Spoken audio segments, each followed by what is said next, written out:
aleluya, ya nos encontramos con la querida compañera Alicia Castro, de quien hemos venido hablando durante toda la mañana. Alicia, ¿cómo te va? Buenos días. Buen día, compañeras y compañeros. Bien, bien. Y buen día a todos nuestros oyentes, que espero que se sumen. Y bueno, después de esta gracia y este charme que agrega Beto Almeida, que tiene que ver, por supuesto, con sus principios, con su inteligencia, pero también con esa gracia inimitable que tienen los brasileros y que pueden exhibir aún en los peores momentos como este.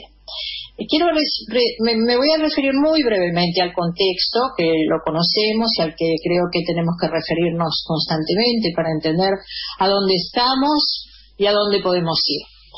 Pero muy brevemente, porque después quiero dar algunos datos duros sobre cómo podríamos tratar la pandemia para evitar esta situación dramática, del verdadero horror que significa un colapso sanitario que ha llegado a nuestro país, como advertíamos desde hace un año, si no se tomaban otras medidas más drásticas, puntuales y a tiempo. La verdad es que no se tomaron. Y estamos con más de 60.000 muertos.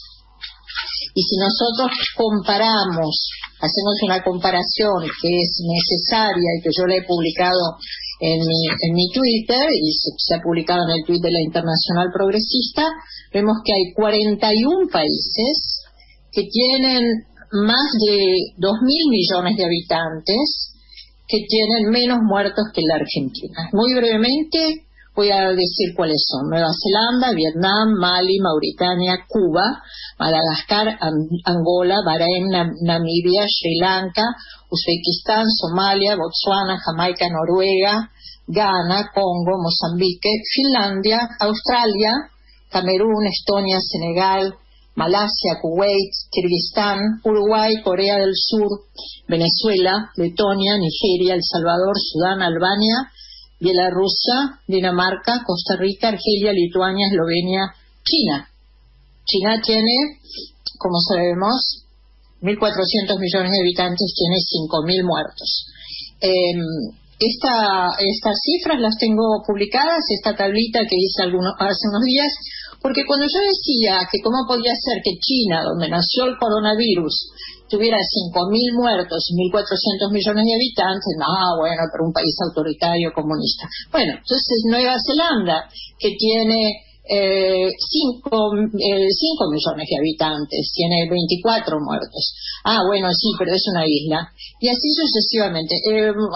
Australia, bueno, sí, pero es un país rico. Bueno, Vietnam tiene 100 millones de habitantes, no es un país rico, tiene 35 muertos. Durante mucho tiempo no tenía ninguno. Es decir, no se trata ni del gobierno, porque el gran éxito que muestra Nueva Zelanda, que es el caso al que me voy a referir puntualmente hoy, como estrategia que debiéramos imitar, aunque es un poco tarde, es una isla. Pero bueno, entonces la gente dice, bueno, es una isla. Por eso he debido hacer esta tabla, esta suma, para que se vea que no depende ni de si es una isla o es un país meridional, como han mencionado muchos, ni si es un gobierno de izquierda o de derecha o comunista o liberal, porque he mencionado varios de distintos gobiernos. Se trata de la elección de la estrategia para la pandemia, para afrontar la pandemia. ¿En qué contexto estamos nosotros? Nosotros estamos en un contexto de una crisis inédita. No la hemos conocido nunca. Hay una concurrencia de crisis extraordinaria. Algunos se han referido hoy a eso. Lo escuché con mucha atención a Juan Pablo Olson, que es coordinador regional de la Internacional Progresista. Hay una concurrencia de crisis, por supuesto, sanitaria, una gravísima crisis económica a nivel planetario, a nivel mundial, y una tragedia medioambiental. Como dice Noam Chomsky, a quien con mucha honra acompaño en el Consejo de la Internacional Progresista, la humanidad nunca ha estado más cerca del apocalipsis.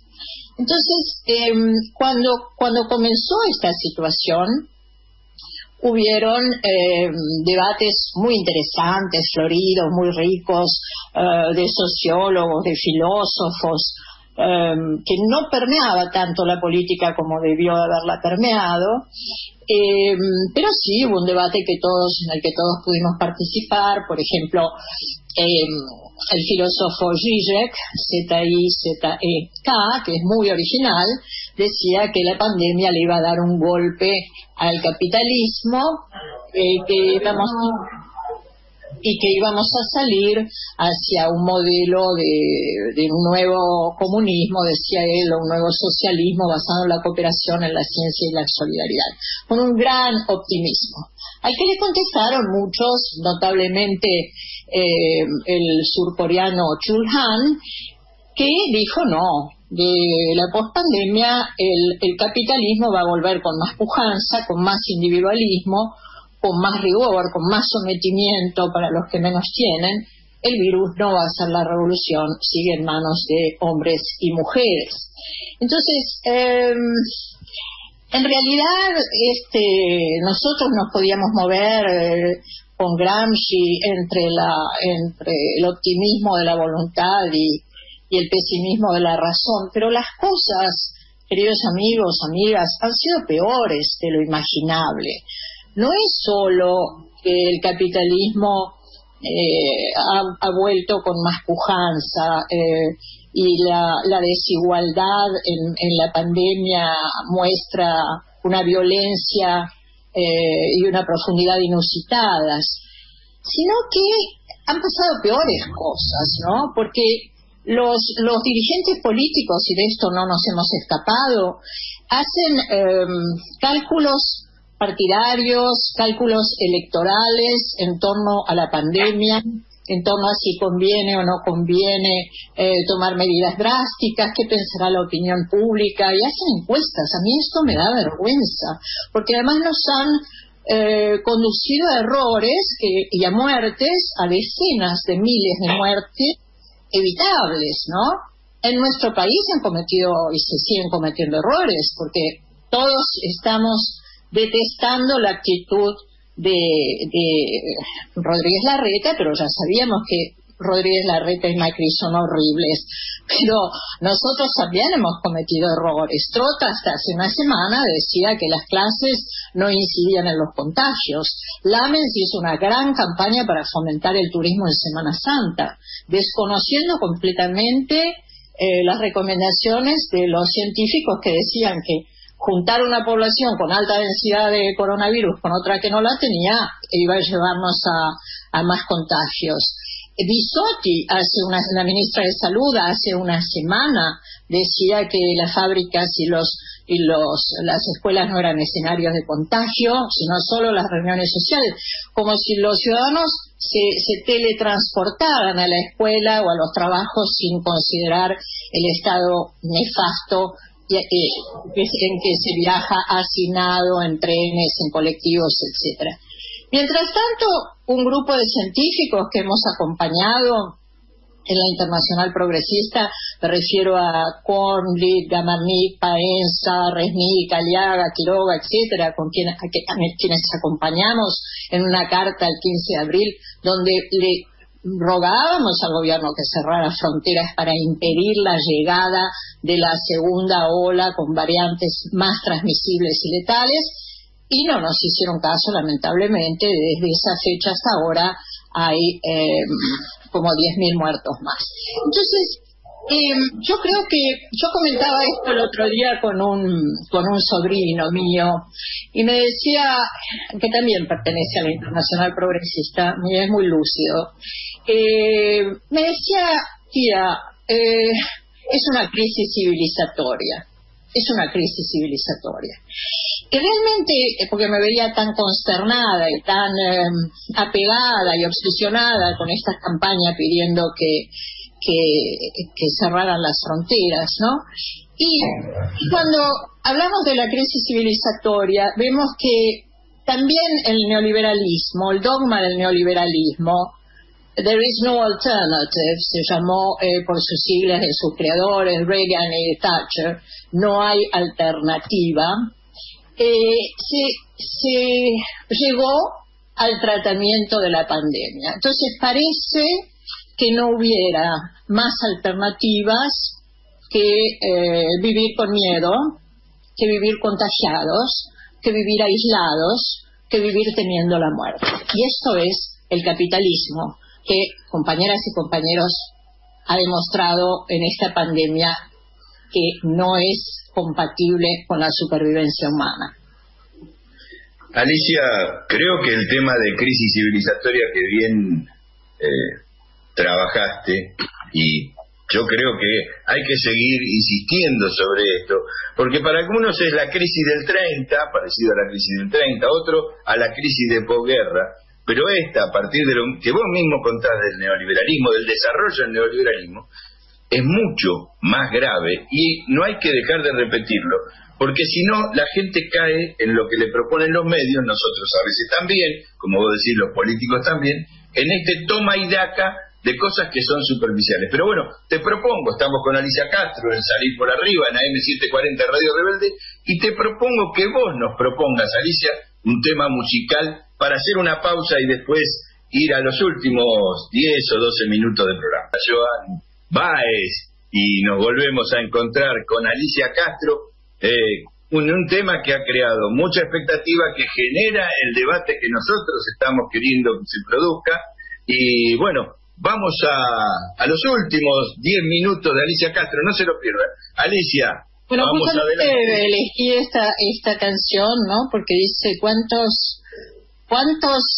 oídos tiene que tener un hombre hasta que pueda escuchar el llanto de la gente? ¿Y cuántas más muertes serán necesarias hasta que se entienda que mucha gente ha muerto? Entonces, lamentando un poco que me queden solamente 10 minutos, pero voy a retomar el tema el viernes que viene y voy a escribir sobre este tema y voy a profundizar el tema con las limitaciones que tengo, porque obviamente no tengo conocimientos científicos, pero escucho a los científicos, los interpelo, converso con ellos.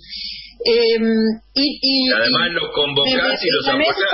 Los convoco y los apoyo, los apoyamos mutuamente y no entiendo cómo recién me encuentro con Michael Baker, que es me encuentro virtualmente, me encuentro leyéndolo y admirando, el epidemiólogo que fue es el asesor científico de Nueva Zelanda, y que diseñó la estrategia de Nueva Zelanda, ¿no?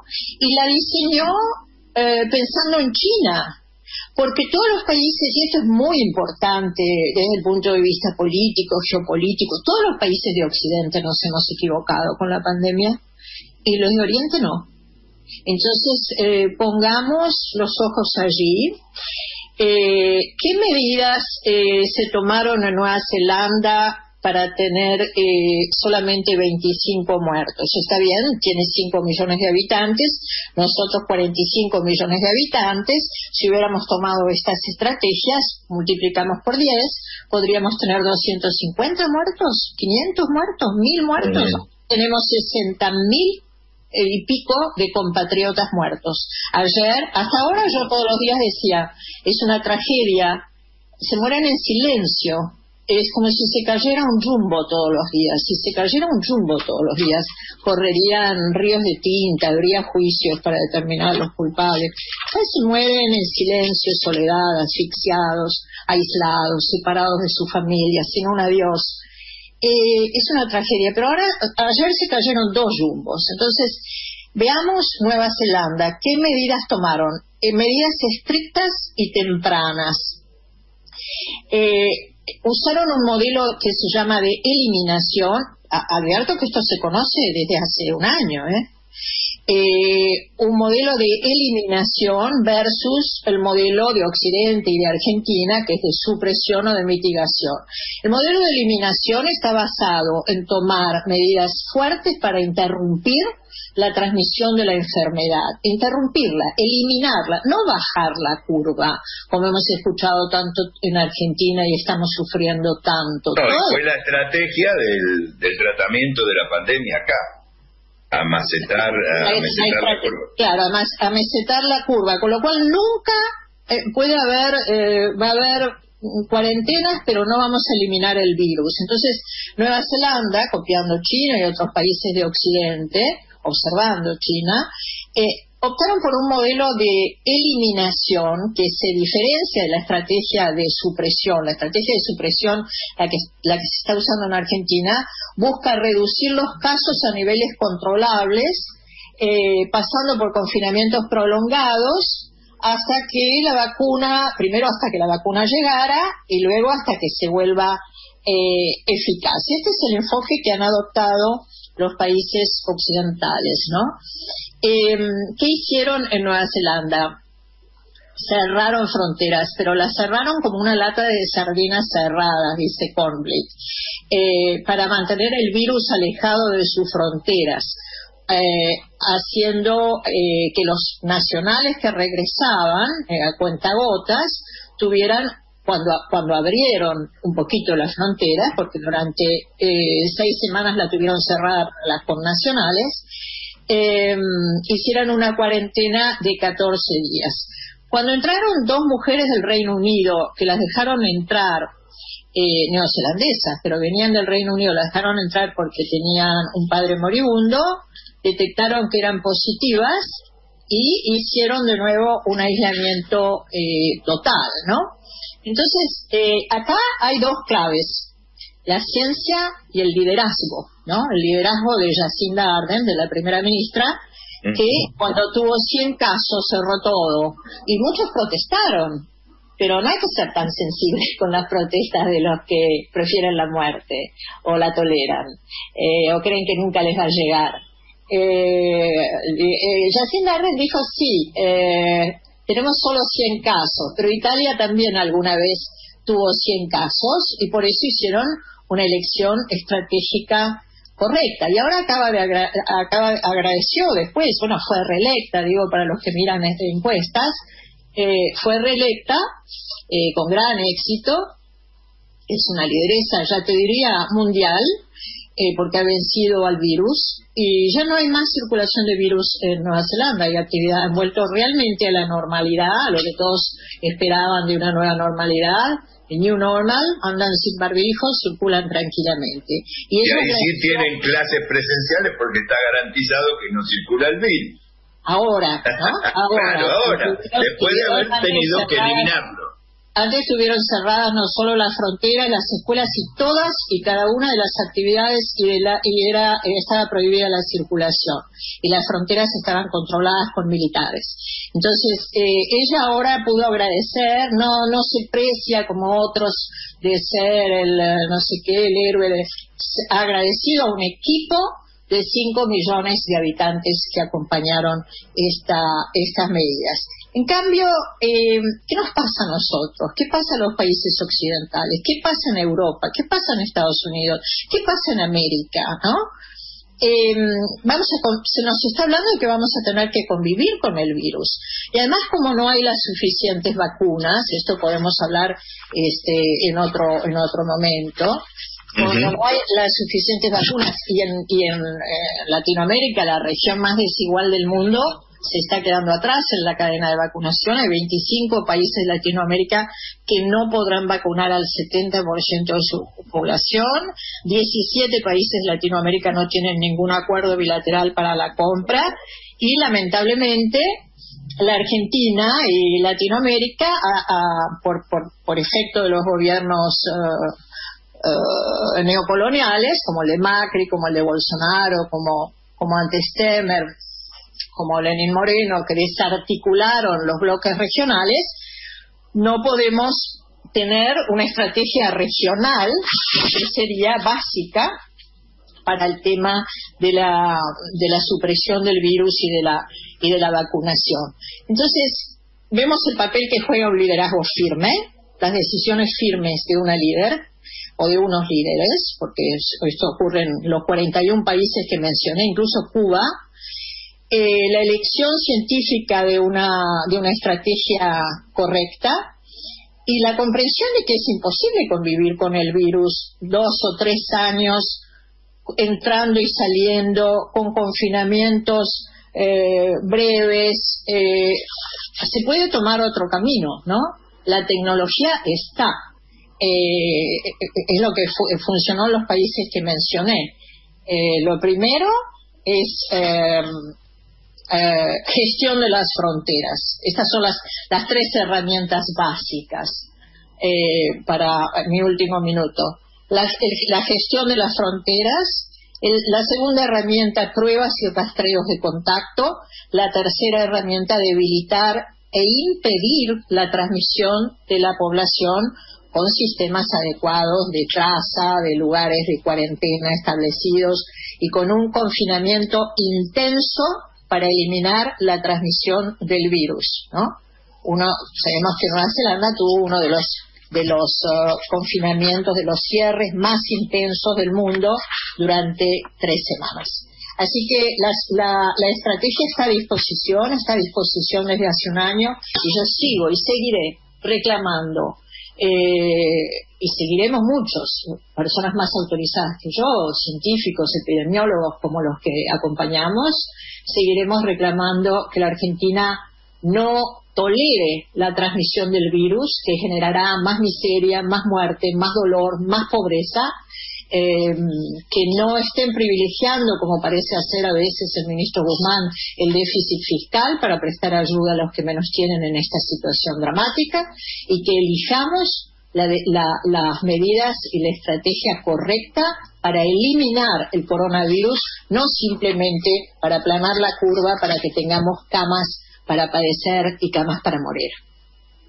Gracias, Alicia, por tu trabajo, por tu estudio, por tu apoyo, por tu aliento a los científicos y por redescubrir esto que hizo Nueva Zelanda, de un científico que también le decían que estaba medio loco cuando tiró la propuesta, pero finalmente se impuso. Se puede eliminar el virus y no a tiros. Hay distintas formas. Hay una forma de hacerlo, que es cerrando la frontera y también controlando y asegurando a la población. Gracias, Alicia. Hasta la semana que viene. Salís por arriba. Te esperamos. Claro. Un abrazo. Bueno, nos estamos yendo.